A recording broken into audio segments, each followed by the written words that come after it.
an example for myself, I've had to set boundaries with certain people in my life, whether it's family or friends, and just not share details about my dating life because they're not supportive. So I go through that with the women that I work with because they're already questioning themselves. A lot of them have come out of abusive relationships. So they're already questioning themselves and not able to trust themselves. And then if they have these people that are not supportive, it just reinforces that negative thought of like, I can't trust anyone. I can't even trust myself. What's happening? So I really just try to do like, full picture of how do we help this. But as far as like the physical aspect, like how much are you moving in a day? Are you going for walks? Are you being mindful? Are you working out? Are you getting out those frustrations? Or are you simply just taking all of that pent up anxiety inside of you and taking it out on your partner, self-sabotaging, acting crazy at work because you can't handle the stuff going on outside of work? So it's really, I'd say that's the gist of what my program does. What's up, you beautiful beasts? I'm Katie. I'm on a mission to help humans become their favorite versions of themselves and to strive for overall health by healing their relationship to food and exercise, healing their relationship to their body, and most importantly, healing their relationship to themselves, all without ever having to step on a scale. I have had the privilege to talk to all kinds of different humans who have been through a plethora of experiences just being a human and existing. I believe that every single time someone shares their story, at least one person listening will learn from it, be inspired by it, and maybe, just maybe, even change the entire direction of their life. These are the stories of humans unveiling their beautiful beast. Keep listening. This is the Unveiling the Beast podcast.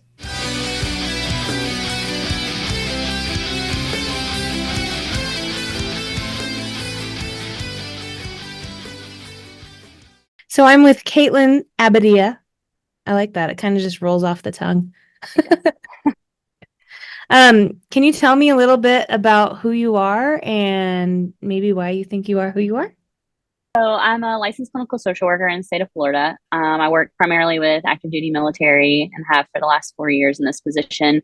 And I just recently became a dating empowerment coach for women who have an anxious attachment style. I've found that with a lot of my clients, male or female, I was spending most of my days educating them on attachment styles, how to communicate effectively, how to have healthy interactions with their partner.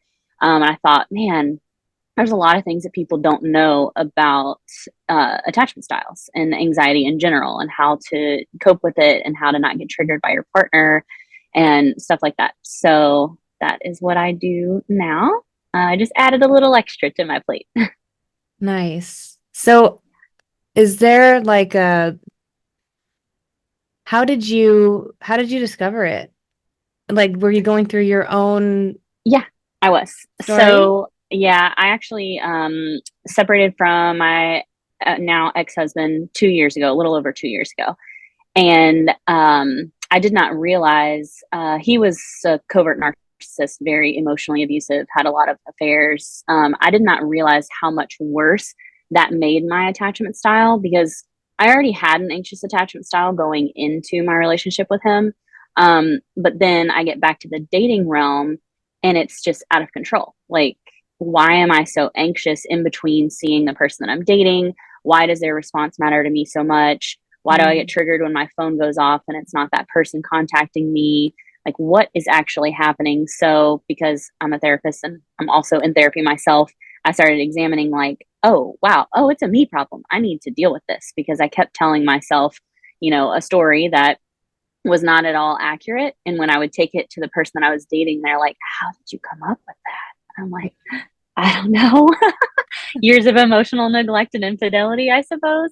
So that's been my journey. And it was something that I really wanted to help other women with because, like, I don't know if you've been on the different dating Facebook pages where it's like, oh, are we seeing the same guy? Or what are the red flags? Any tea on this one? There's a lot of like, now that I've, have become well versed in this realm, there's a lot of just anxious people out there as they're dating and they're self-sabotaging. They're being like overly critical of themselves and their partner. They're seeking security. They're attached to the outcome. And it's like, wow, how do we help these women, because they're really struggling and they don't understand why. Mm. So that is how I I came to this. I love this so much because you're now the second person that I've learned this concept from. Mhm. And it hits home with me so much. Like, I'm a coach. I've been getting coached for years now. Like, coaches need coaches. Mhm. And one thing that I've been stuck on is this, because I was married to an abusive drug addict before my current husband. And there's still times when he does something and I make it mean something about me, and it has nothing to do with me. And we Mhm. talk about it and we're both like, well, get some more, coaching or therapy and try to figure it out. And since I met you and the other woman that I interviewed, I'm like, oh, this makes so much sense. I Yeah. always use the example of sometimes I have a hard time asking my husband to take the trash out because my ex-husband would scream at me if I asked him to take the trash out while he was playing his games. So like, yeah, this is I always say if one person can learn from any of my guests on the podcast, then mission accomplished. And with what you're doing, I'm that person. So just wanted to tell Absolutely. you that. Good. I'm glad to hear that. Yeah. So did you start with your own therapy or coaching for yourself, and then you got into it for other people? I did. Yeah. So I've been in therapy probably right around the time that we decided we were going to separate. There were some other issues going on with family stuff. So I started therapy then.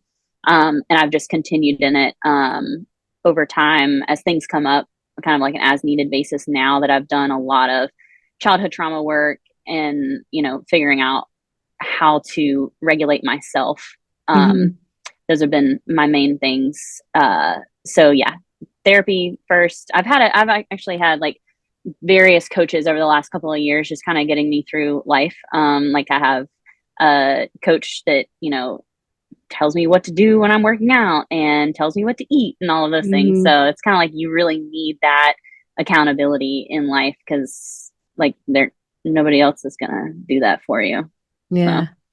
So what I do is I'm in the health field, but not like the typical health person where all they do is say eat this, move this way. I encompass everything like sleep, massage therapy, decluttering the spaces around you, all of the things that can make up the actual essence of our health, I guess. mhm. And so my question for you would be, how does this help a person with their mental and physical health? Um, so what I provide through my program and in the group coaching calls with the women that I work with is a lot of that. So yeah, it's anxiety in dating, but it's also like, what other areas of your life are causing you anxiety? How can we set better boundaries with those people that are dysregulating our nervous system completely? How can we, learn how to regulate ourselves regardless of the situation, whether it's a work thing that is triggering you, or somebody, that you're not used to being around and you have a traumatic past with, like an ex-husband or something. Like, maybe Hmm. how do we set those boundaries, and how do we also make sure that whatever we go into next doesn't end up being like the last thing that traumatized us. So like our brain is just attracted to that familiar chaos or destruction or whatever it is. So we learn like, oh, well, if that's all I'm worth, then that's all I'm going to seek out. And this feels familiar to my brain. So I'm going to go for it, even though it's not the best thing for me. So I try to span across like a person's entire life as far as like, where did this come from? And how do we set boundaries for ourselves right now moving forward? Like for me, an example for myself, I've had to set boundaries with certain people in my life, whether it's family or friends, and just not share details about my dating life because they're not supportive. So I go through that with the women that I work with, because they're already questioning themselves. A lot of them have come out of abusive relationships. So they're already questioning themselves and not able to trust themselves. And then if they have these people that are not supportive, it just reinforces that negative thought of like, I can't trust anyone. I can't even trust myself. What's happening? So I really just try to do like, full picture of how do we help this? But as far as like the physical aspect, like how much are you moving in a day? Are you going for walks? Are you being mindful? Are you working out? Are you getting out those frustrations? Or are you simply just taking all of that pent up anxiety inside of you and taking it out on your partner, self-sabotaging, acting crazy at work because you can't handle the stuff going on outside of work? So it's really, I'd say that's the gist of what my program does. Yeah, that's awesome because all of it is stored in our bodies. People don't Mm-hmm, realize emotions are stored in the body. And I mm-hmm, wanted to rewind too. I love that you said some of the decisions or a lot of the decisions we make, even though they're not good for us, it's because the brain's familiar with it. And mm-hmm. for the listener's sake, like it's all a protection mechanism. Like our our brain and our subconscious and our ego's number one job is to keep us safe. And even if something out there is better for us than our current situation, it's unknown to your subconscious. And so your subconscious is going to be like, oh, no, no, no, nope.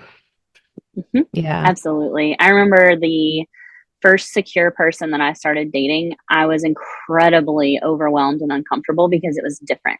Right. And it was like, oh my gosh, like I don't even know what to do with this consistency and clear communication and all of those things. I was just like, I think I cried a few times on my way home from work, just on the phone Mm, with him. I was like, I don't know what to do right now because I've never experienced this before and it's so overwhelming. aw. So, yeah, that's another thing that people don't really talk too much about is even when you do find that safe, secure partner, maybe it's boring to you, or maybe it is just completely uncomfortable and people don't want to sit in that uncomfort, the uncomfortable. Yeah. Yeah. And the discomfort is always part of whatever journey you're on. I think Oh, yeah, sometimes people make it mean that they're on the wrong path. And it's like, no, no, no, this is part of it. Keep going. yeah, yeah. You just like trudge through until you see the light at the end of the tunnel. It'll all be fine. Hmm. What do you think is um I I know for me, I learn a lot of lessons from my clients. Like, we go in there Absolutely. as the coach and we want to teach and we want to help.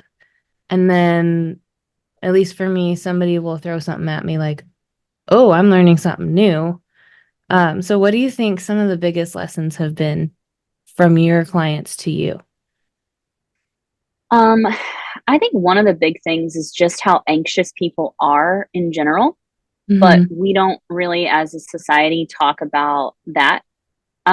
So normalizing a lot of that for them, but also realizing like, wow, I myself was, you know, going to work today and feeling this kind of way and catastrophizing and all of that stuff and learning that like I'm not alone. And then they learn they're not alone because we just talk about it and we can normalize our experiences.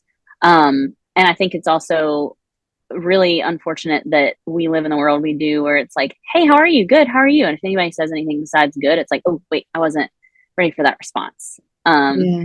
But as far as learning from my clients, I feel like I learn all sorts of stuff from them as far as how unhealthy people are in general in their relationships, how unhappy people can be, and how a lot of them don't really see a way out of whatever situation they're in, whether it's physically, emotionally abusive, um, and they don't believe in themselves.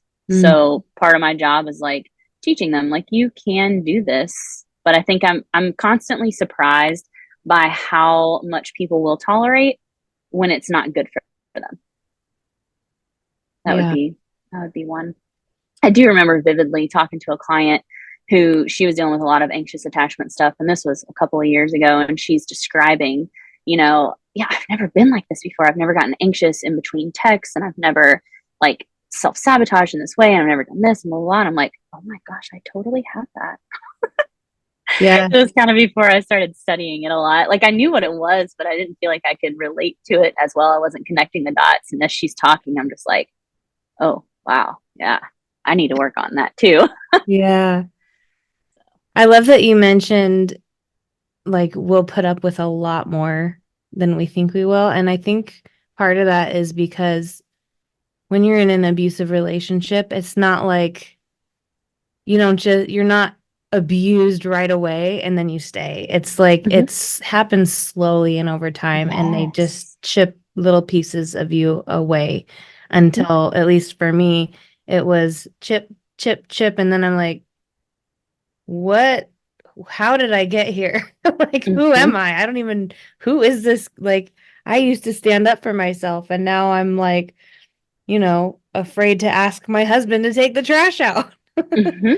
So, Yeah. yeah. Yeah.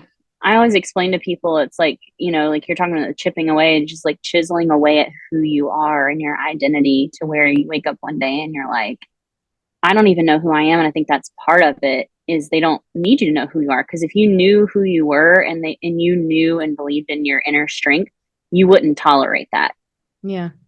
So I think that's really hard. That's been a big realization for me coming out of a 10-year abusive relationship. Like I forgot I was pretty. I forgot I had something to offer in a partner. I forgot all of those things because it wasn't ever appreciated. And I Mhm. became like a version of myself that I've never been before. And even my friends after leaving that, they were like, wow, we didn't want to tell you this, but like you were a different person around him. We didn't even like recognize who you were when you were with him because you're so fun when he's not around. I Mm, was like, huh, wow, that hit home. yeah. So Are you this so this is a podcast of stories, and I'm wondering if you're open to going deeper into your story and kind of sharing it with the listeners. yeah, for sure. Okay. Um, so I mean, I can start from the beginning with Sure. when we got married and stuff. I grew up in a pretty dysfunctional house, and I think my ex definitely maximized on that and took me in one of my most vulnerable states. When him and I first started dating, it was right after I graduated from high school, and my best friend was murdered. Um, and then 2 months later, one of my ex boyfriends was killed in a motorcycle accident. Mm, And then 2 months after that, my parents got divorced. So my ex husband, like, I hate to say he monopolized on it, but that's exactly what he did. So it took me a really long time to learn that.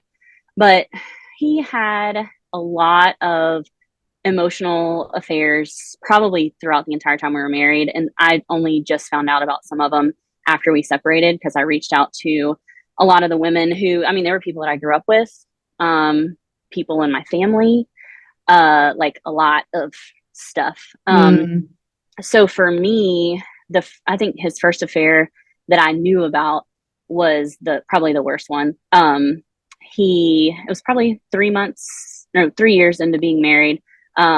He slept with my brother's mother-in-law, and I was the one that discovered it while they were in the house, just the three of us. It was absolutely horrific. Um, so dealing with that and the impact of that has like forever traumatized me. And I've definitely, gone to therapy and stuff, but it's just different. Um, yeah. Looking back, I'm like, man, I can't believe that I would be okay with that. But by then he'd already chiseled away at so much of who I was that I would have just accepted anything, and I was raised to where like you try to fix things, you don't get divorced. I didn't want to be like my parents. So I stuck it out, and there were a lot more. I ended up having a kid with him, so I have to put up with him forever now. But um, we fostered for a little while. This was kind of like the turning point of everything. Mhm. In 2020, when the world shut down, 3 days before the world shut down, we took in two foster babies. They're 5 months and 18 months old, and those are still my babies. Like today, they still call me mama, and we still hang out. But Mm, um, through that, I think that was another way for him to keep me in the house longer, because he fessed up to an affair, and then within a week, he said he found God and wanted to foster, and he knew that's something I always wanted to do. So we ended up fostering, and they were with us for 18 months. We had other kids during that time, but they were the longest kids that we had them the longest out of all the foster kids. So it came time for possible reunification, and we were kind of like, oh, is their mom going to keep it together? What's going on?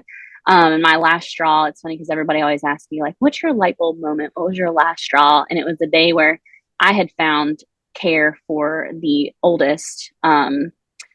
he kept getting kicked out of daycare. He just doesn't do good in group settings. And I finally found one that I felt was a good fit, but we had already talked about like maybe we can't keep him here because he keeps getting kicked out of daycare and we got to work. But I told my ex, I was like, hey, I found a daycare.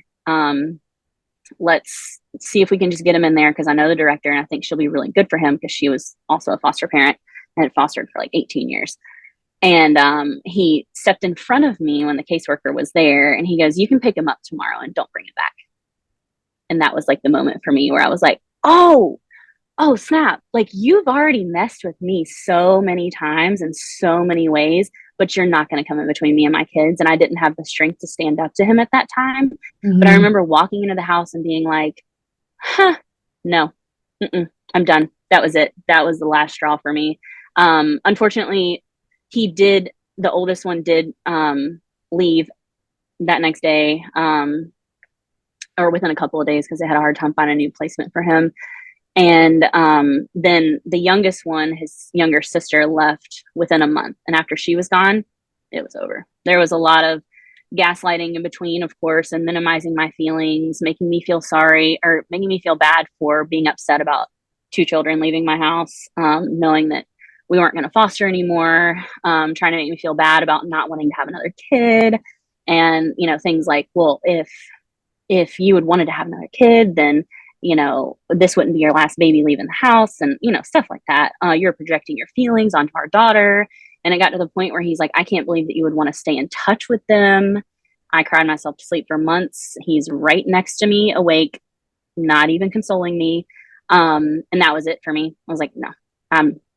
If I have to choose between staying in contact with them for the rest of their life and being with you, I will absolutely choose them every time. And it has paid off like tenfold. I took a really long time building relationships with their bio mom and dad and whole family. We get invited to birthday parties. They still call me mama. We hang out. We usually have them over for a sleepover once a month. And like everybody knows, like even their mom will introduce me to people like in their family and say, this is their mama. And they call me that in front of her. They call her mommy. Like we have this beautiful relationship. And I'm able to take them on trips with me. Like this Christmas, I took them to my family's house up in Georgia and they had the best time. And my family just embraces them. And it's just like, wow, like it's sad that that's what it took. Like I was willing to tolerate a lot of stuff in between, but had I not stuck around, then I would have probably never met them and it probably wouldn't have this beautiful story to tell.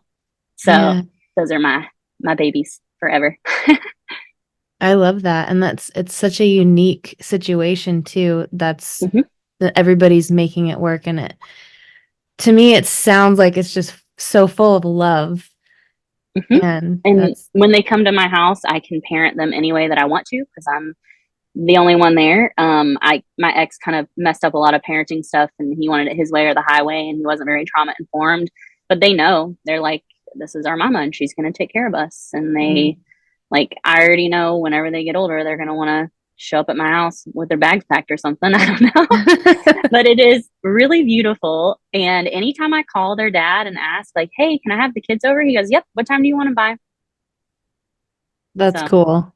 Yeah, it's awesome. I love that. I'm really glad that I made that choice. Yeah. And so a lot of people, I mean, I guess this is what you're doing now, but a lot of people don't talk about the after. Like you're in the situation and you leave and all of that gunk and crap and abuse and emotions, it's all still in your body. So how did you navigate that? And I know that's kind of what got you into what you're doing now. But how did you navigate that at first? Like when you first left? So he was the one that moved out of the house. I got to keep the marital home and just had to pay him a lump sum of money, which was also very unfair, and I'm still upset about it. But it was really hard for me to be alone. So on the times that I didn't have my daughter, if I was at home alone, I just like really couldn't handle it. And I've come a really, really long way. I did a lot of EMDR and brain spotting with my therapist over time, and it just was able to kind of get rid of some of that gunk. But also like I really invested in my friendships. So I have I'm a therapist, so like I joke that we all run in packs. So I have a lot of therapist friends. They psychoanalyze me a lot, sometimes before I even have my morning coffee. But they've also experienced similar situations where, you know, they got divorced from an abusive partner. So we have that in common, but really just trying to build up my support network of people who are here locally because I don't have family here locally. Um, and I think looking back, I really wanted that friend that would call me at like 7:30, like, hey, what are you doing? Do you want to come over? And that friend that I could call, like just yesterday, I was really like in a mood and having a hard day. And I called my friend at like 4 o'clock and I was like, hey, I need to come over. I'm just really in a mood. She's like, yeah, we'll be here. And just creating the life that I wanted.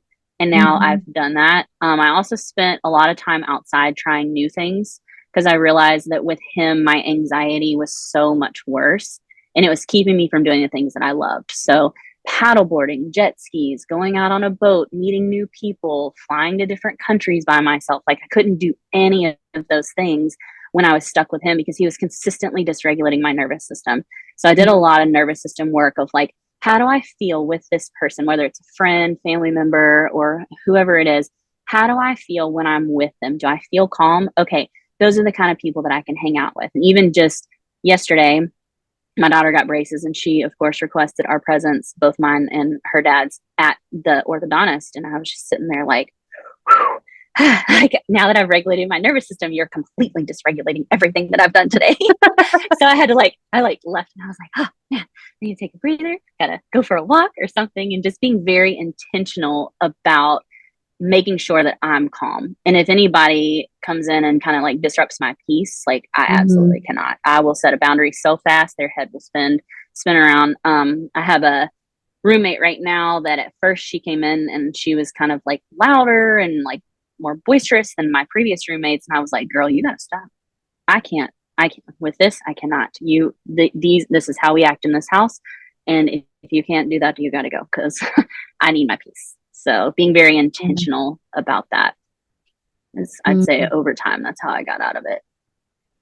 I still have triggers though, and I've luckily had people that have been very supportive. People that I've dated who've been very supportive and understanding of like, hey, this happened. I feel this way. This is the story I'm telling myself. Can you please help me? Like, can you give me some reassurance? And they're great. Like I've always like one thing I've really looked for is kind people who will listen to me because I had an unkind person that didn't listen to me for a whole decade. So I Yeah. want the exact opposite of that.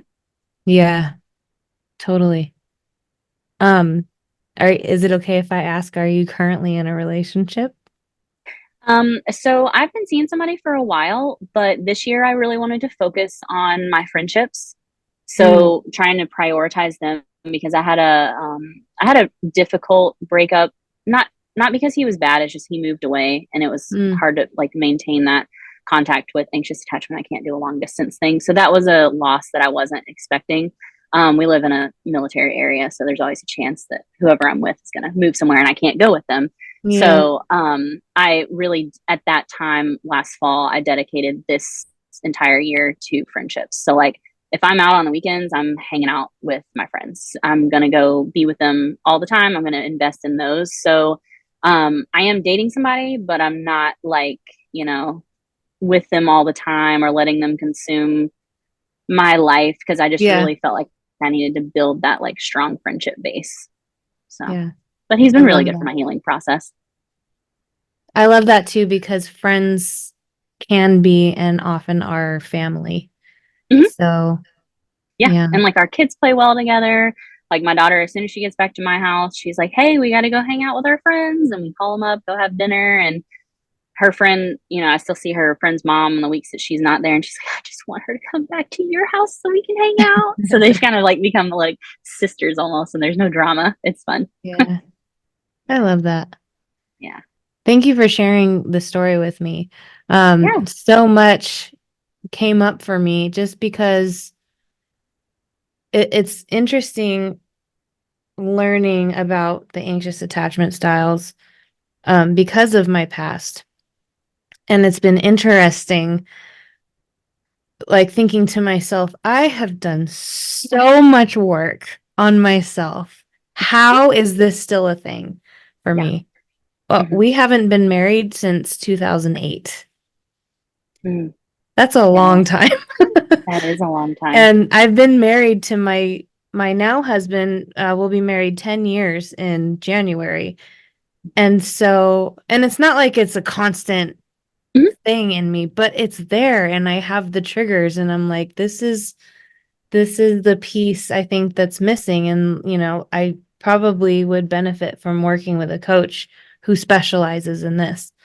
So I think I'm going to reach out. I have a You huge should. coaching community um, of people. Like I work with one who does guilt and mom guilt. And yeah, they all have their different niches. And so I might reach out or I might reach out to you or the other girl I talked to just to learn more. Mhm. Um, because I think one of the biggest things that I've learned and applied in my life is noticing without judging. And Yeah. so that way you can just become aware of things that you're doing in your life so that now you're at choice to change them. Does that Hmm. make sense? So, Yeah. and then even if you do judge the thing, just notice that you judged it. Yeah. So I think bringing it all back to what I was saying, like this is a new awareness for me. And, you know, had I not been a podcast host, I would have never met you guys. So this is awesome. Yeah. Don't you love the connections you can make in like the podcast coaching community? It's kind of I cool. do. I love it so much. And specifically now that I've reached out to um, so you were one of the respondents to my post, right, on Need a Mhm. Guest. Yeah. Um, Before it was just a podcast of anybody and anyone willing to tell their story. But now I focus it more on what I'm doing so that I Yeah. feel more aligned with everything. So I reached out to sleep experts and intuitive eating informed registered dietitians and relationship people because all of it is part of our health. Hmm. And I feel like since I did that, the alignment is like Yeah. almost overwhelming. So I'm That's meeting so all cool. these really cool people who don't That's care when I awesome. forget what question I was going to ask. Exactly. We're Yeah. chill. Yeah. I do have one more question for you. Okay. And I ask at the end of every episode, and that is if you had one piece of advice that you could give to the world, what would it be? Hmm. I think for me, it would be to take care of yourself. Like, not in a selfish way, but like make sure that you're taken care of and realize that you actually have the power and strength within you. Like, it's innate. You have it. You can do these things, even though it looks like all the odds are against you. Just Mm, believing in yourself. I love it. Beautiful beasts, Kaitlyn Abadia signing off. Until next time.